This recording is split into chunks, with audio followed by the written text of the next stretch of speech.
I'm Jake. I'm Marlin. And happy Valentine's Day, I guess. I always thought it was kind of a dumb holiday. If I want a holiday where people are eating candy, getting drunk, and having sex, I'll stick with Halloween, thank you very much. Anyway, today we're going to be reacting to the horror guru, someone we haven't reacted to for quite a while. Last time was December 2019, I think. Okay. And he's a reviewer who doesn't put out a lot of content, but when he does, it's usually pretty entertaining, kind of like JonTron. And as his name suggests, he reviews horror movies. His catchphrase is, "I put the laughter back into slaughter," and I really like him. He reviews a lot of movies that I know pretty well. He's really enthusiastic, and he just lives and breathes horror. He's a big, lovable, blood-soaked goofball, pretty much.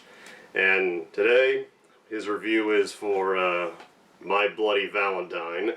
Probably the best thing to ever come out of Valentine's Day. And you ever heard of the movie? Just heard of it. Never seen it. It's actually a pretty good slasher film, even though you're not into that kind of stuff. I think it's pretty competently made. Okay. And without further ado, let's watch. Greetings, fellow gorehounds, and welcome back to Blood-Splattered Cinema, where I put the laughter back into slaughter. And this week, we're celebrating the month of love and romance with a film about a bunch of young people getting fucking slaughtered. Wait, what? It's May? Well, shit. Cocaine is a hell of a drug. My Yeah, bloody came out in May. Valentine. There's more than one way to lose your heart. Yeah, and it's called cholesterol. And you know what they say? Oh, avocado!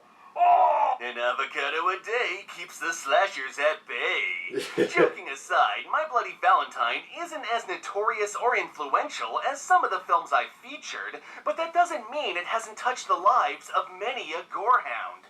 Case in point, during the Grindhouse press tour, Quentin Tarantino listed My Bloody Valentine as possibly his favorite slasher of all time, which is pretty high praise coming from a man who eats and shits cinema like no other. That being said, the version of My Bloody Valentine that most people saw was not the intended cut. In fact, it was quite butchered.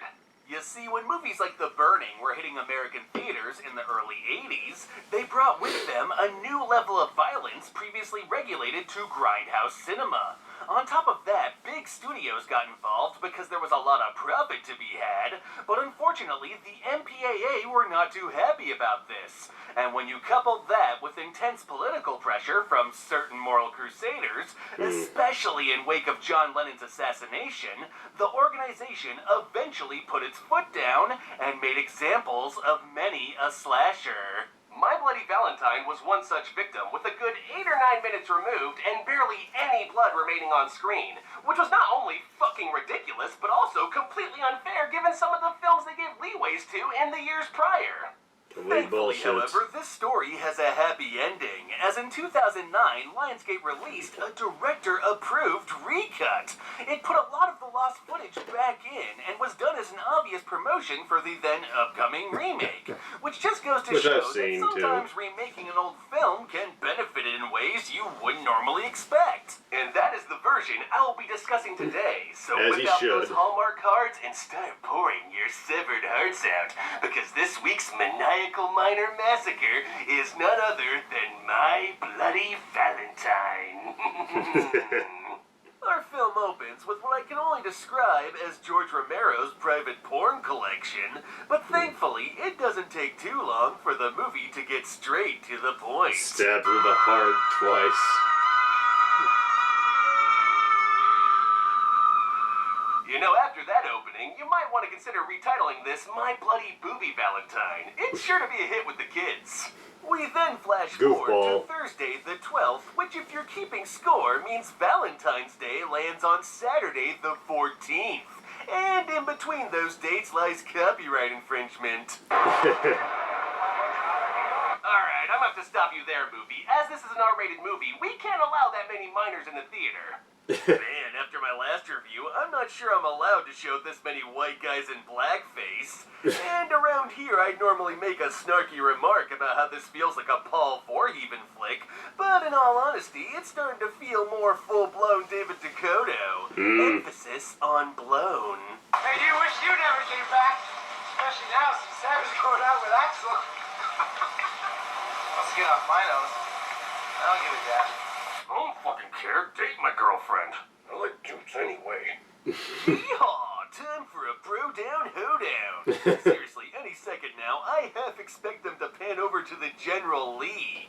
And even that wouldn't be as redneck as this Volkswagen pickup. Holy shit.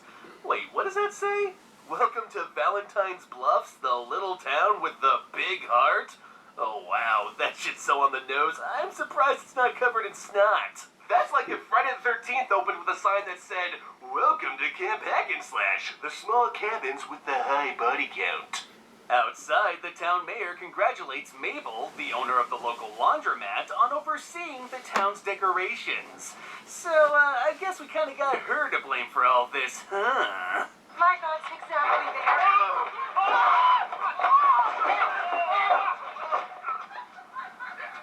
Hi, guys. Sorry, kid. I saw Friday the 13th 3D too, and you, sir, are no Shelley. But if you try hard enough, you might be able to rock the yo-yo. It's around here we're informed that TJ is not only the mayor's son, but that he recently failed to make a life out in California. Naturally, saying he's bitter about this is a bit of an understatement. Where you going, son? I always go this time of day.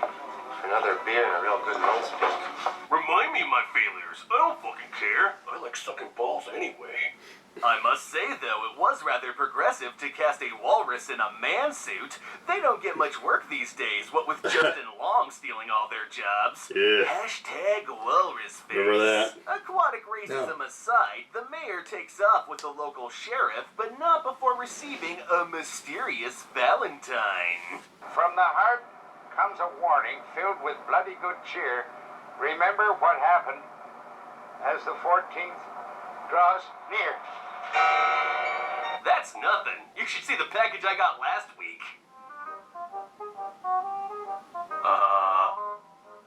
Thanks, Mass Slasher. It's a dick. Because I love. Dude, that's gay. Anyway, at the local bar, Axel and the Pringles Man reenact one of my favorite scenes from Aliens. Wait, what does that say? Eat me? Well, if you insist.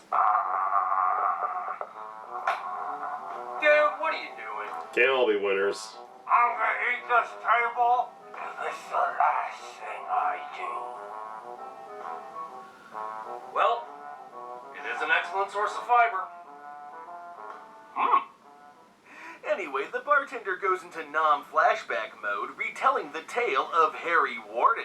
Turns out Harry was a miner who got trapped inside the mines on Valentine's Day, went insane, and a year later killed a whole bunch of people. So it's a feel-good story, really. You know, this is a bit shallow, but I think part of the reason Harry didn't catch on the same way Freddy or Jason did is partially because of the name. Harry Warden is catchy and all, but it's less intimidating when you realize that it sounds a bit like a Bart Simpson punchline. But enough dated references because we got ourselves an autopsy to get to. Hello there, Dr. Me. Nice of you to confirm my time machine works out. Looks like a butcher ripped this thing out. No What's shit. going on over in Valentine Bluffs? Irony, my good doctor. Irony's going on over in Valentine Bluffs.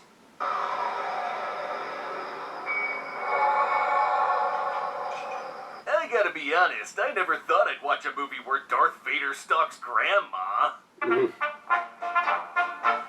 Oh. Get away! Get away! Your voice says get away, but your lips clearly say no. Meanwhile, on the set of Brokeback Junkyard, TJ and Axel get their frustrations out with some thinly veiled subtext. What are we gonna do about it? There ain't nothing to do about it. Except each other.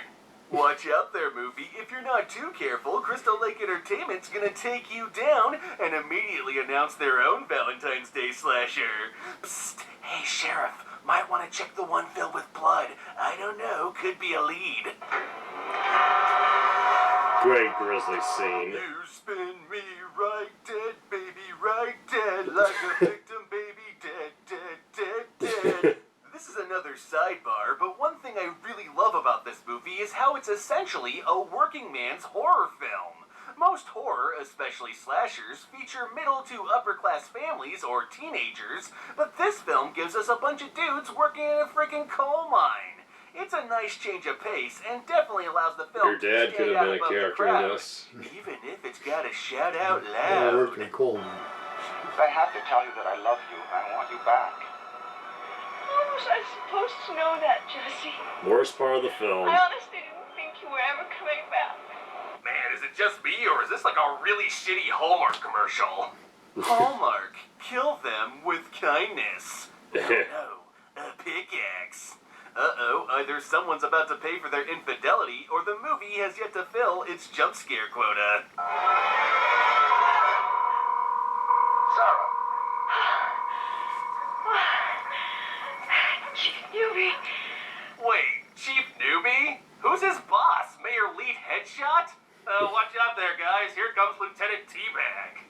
Anyway, the mayor cancels the Valentine's dance, upsetting pretty much the whole town. Back at the bar, the disgruntled miners hatch a secret plan to throw an underground party in the mine, but the bartender does not think that's too great an idea. Gee, I wonder why. Come on, we got everything we need down there. We got a rec room, we got a pool table, everything. And poisonous gas, flammable air, the ever-present danger of a cave-in. You know what? You're right. That's the perfect place to blast loud music and jump around. Why not? Also, I'm not quite sure this is what they mean by a titty bar. Just throwing that one out there. Anyway, later that night, a very drunken bartender sets up a solid practical joke, but commits the cardinal sin of enjoying his work a little too much.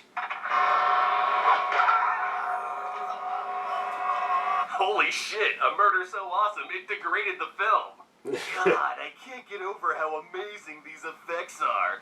It's a goddamn shame the MPAA treats adults like fucking children, because I contend with these scenes intact, it could have been way more than just a cult classic. Oh, wow. Agreed. Wait, hold on.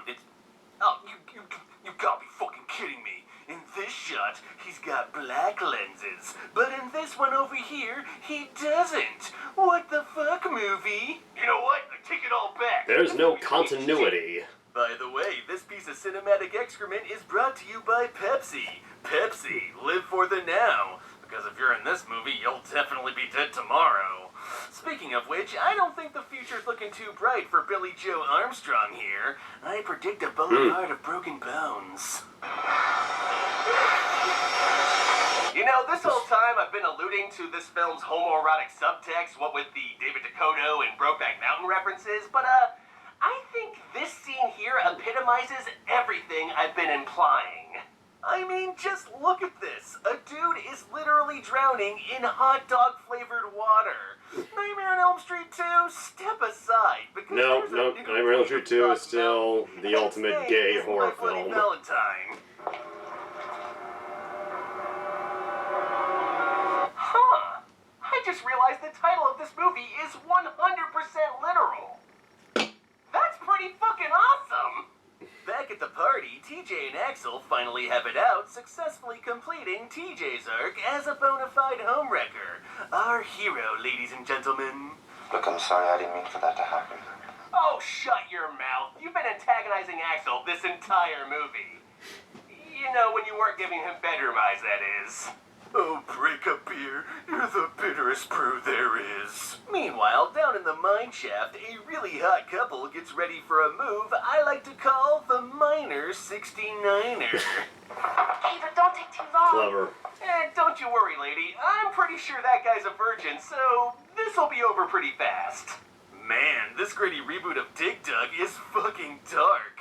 Not sure if I like it, but on the other hand, at least it'll piss off pretentious gaming journalists. Best kill of the movie. The truth is, she really wanted to live, but in the end, it was but a mere pipe dream. Now, either the girls convinced the guys to take them down the mines, or were just one severed heart away from Indiana Jones and the Temple of Poon. Also, I'm thoroughly impressed that they're able to drink out of empty beer cans like that. Now that's what I call real acting. Fun fact, this film was shot in the Sydney mines in Nova Scotia, which were fully functional at the time of filming, despite being abandoned. It's actually kind of funny, because while the mines were originally chosen for their rustic appearance, upon arriving on location, the crew discovered that the townspeople had cleaned it all up. So in order to achieve the look they originally wanted, the production poured tons of their budget into restoring the mines to their original dilapidated state. So if you ever wanted to know why film budgets sometimes skyrocket despite appearing relatively cheap to make, that kind of shit's why.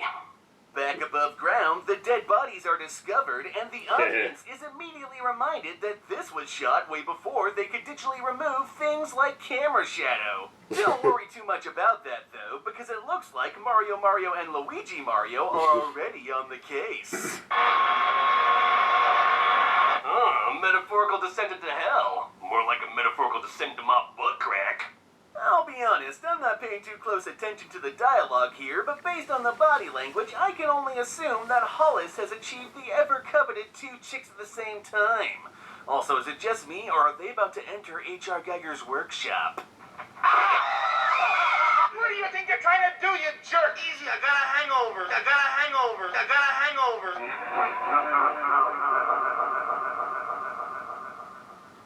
Is this what I've been doing this whole time? Spouting terrible puns and causing deep existential pain? Oh, God. I'm a monster. A huggable monster. Let's do this. TJ informs the boresome foursome of the murders, which leads to Hollis splitting off to find the couple screwing in the engine room. Unfortunately for him, however, he arrives just in time to find dramatic irony. Blood-splattered cinema presents Night of the Living Walrus. God damn it, they killed Fink!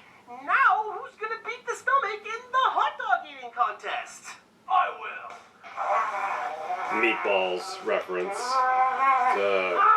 Summer camp comedy.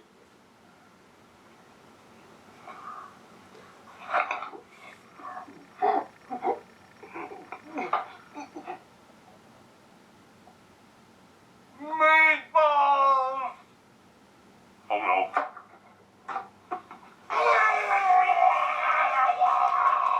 Just you wait, any minute now, Stallone's gonna pop up and scare the daylights out of them. Oh crap, it's Harry Warden. Quick, Blondie, run. Or, you know, carefully hug the wall after he clearly spotted you, but for some reason does not advance. Good staging? Oh, come on, Harry, you're not even trying to hit him.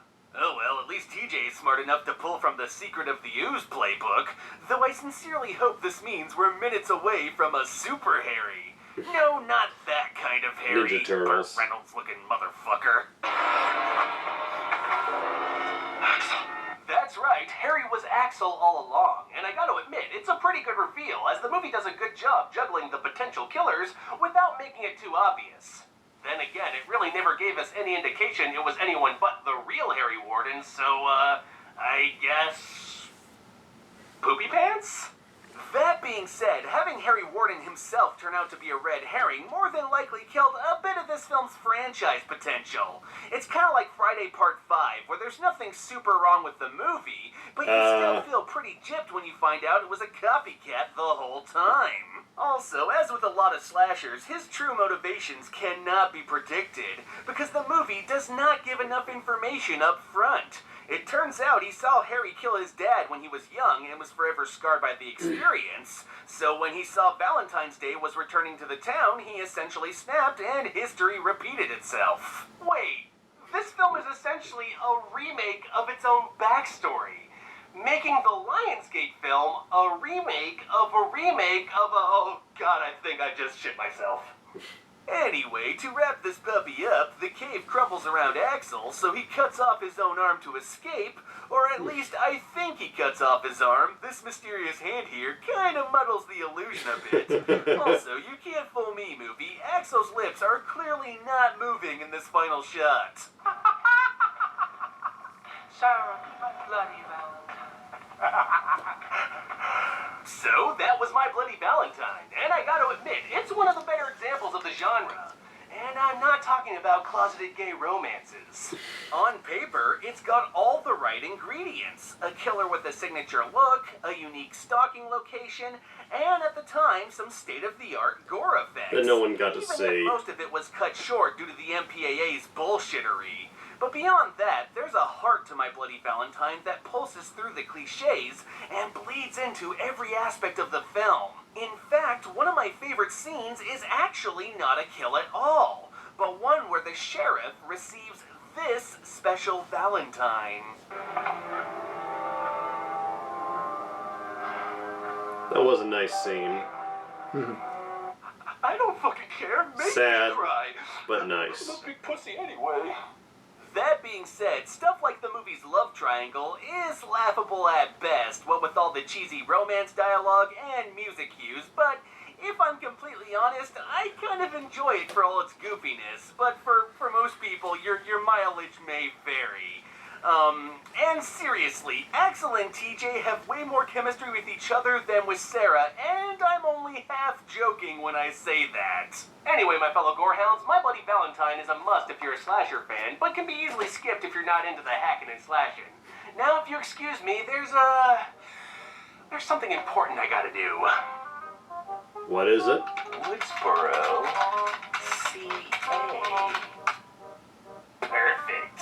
Romance, here I come. Dude, that's gay. Josh Langland, Count Jacula.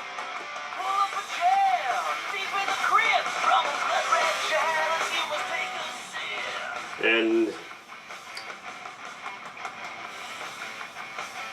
I don't know if there's another clip that's gonna play, but what did you think of the review? The review still doesn't really make me, it's not my genre. I wasn't picking up on a lot of things. It didn't really make me understand what the movie's all about. But he gave a good account of himself.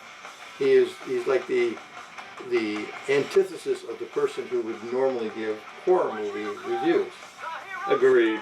He laughs, not but genuinely laughs Brought to you by at the gory scenes, and he does make terrible puns, as he said, and some of them were beyond terrible, but for the most part it was almost like he was having a happy time talking about it. Yeah.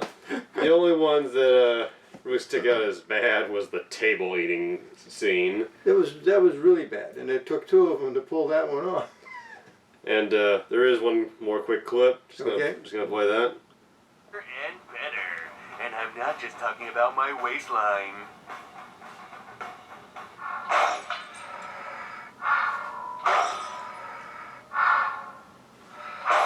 See that right there?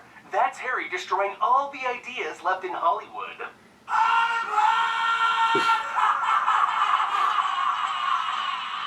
Ozzy Osbourne.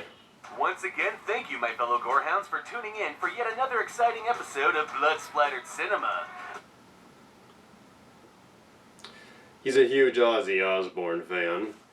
And, yeah, I like this review a lot. He has the corny puns, Oh, just but most of them, I'd say about 2/3 of them really work. Only a few kind of fell flat or felt a little cheap.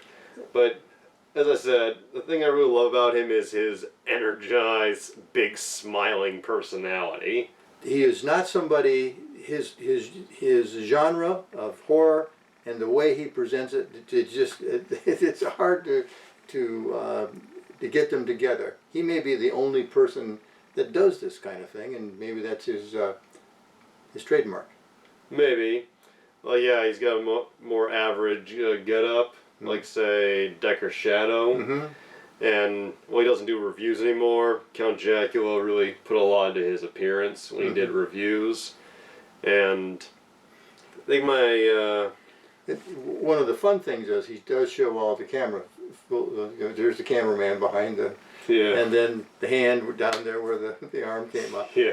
A few of those were clever to bring those to us. That was fun. A few goofs, but most people won't notice them. No, I wouldn't have noticed them without him showing them. My favorite jokes, I think, were when he did the "you spin me round" with the dead body in the dryer, and the cholesterol joke, an avocado a day. And and the part where he says, "I'm not sure I like seeing this many minors, white guys in blackface." Yeah. And you see that clip of him.